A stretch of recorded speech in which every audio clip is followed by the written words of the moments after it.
ಆಚಿ ಮಸಾಲ. ಎಂತ ಅಡಿಗೆಯ ರುಚಿಯಾಗೋ ರಹಸ್ಯವು 20 ರೂಪಾಯಿ. ಹೇಗಿರ್ತಿತ್ತು ಸೆಟ್ಟು?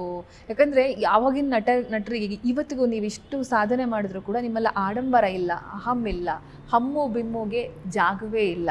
ಯಾಕಂದ್ರೆ ಅಷ್ಟು ಸರಳವಾಗಿರ್ತೀರ. ನೀವು ಇಷ್ಟು ಸಿನಿಮಾ ಮಾಡಿದ್ರು ಕೂಡ ನಾನು ಏನೂ ಮಾಡಿಲ್ಲ ಅನ್ನೋ ಥರನೇ ನೀವುಗಳು ಇರ್ತೀರ.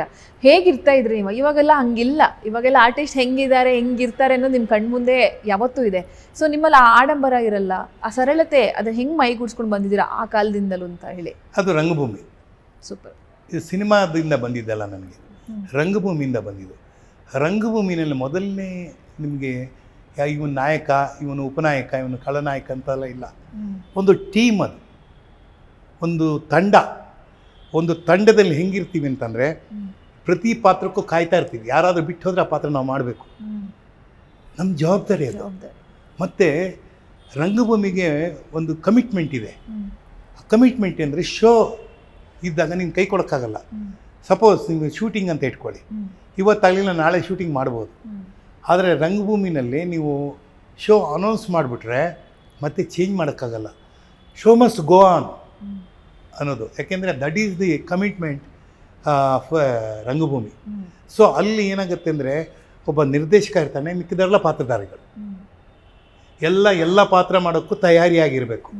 ಈ ಪಾತ್ರ ಬಿಟ್ಟೈತೆ ಅವ್ನು ಮಾಡಬೇಕು. ಅಲ್ಲಿಂದ ಒಂದ್ಸಲಿ ಸೂತ್ರಧಾರ ಮಾಡಿದ್ದೀನಿ, ಒಂದ್ಸಲಿ ಹಿಮ್ಮೇಳ ಮಾಡಿದ್ದೀನಿ, ಒಂದ್ಸಲಿ ಗೌಡನ ಪಾತ್ರ ಮಾಡಿದ್ದೀನಿ, ಬಸವಣ್ಣನ ಪಾತ್ರ ಮಾಡಿದ್ದೀನಿ, ಗುರಿಯನ ಪಾತ್ರ ಇನ್ನೂ ಮಾಡಿಲ್ಲ, ಅದು ಮಾಡಿಬಿಡ್ತೀನಿ.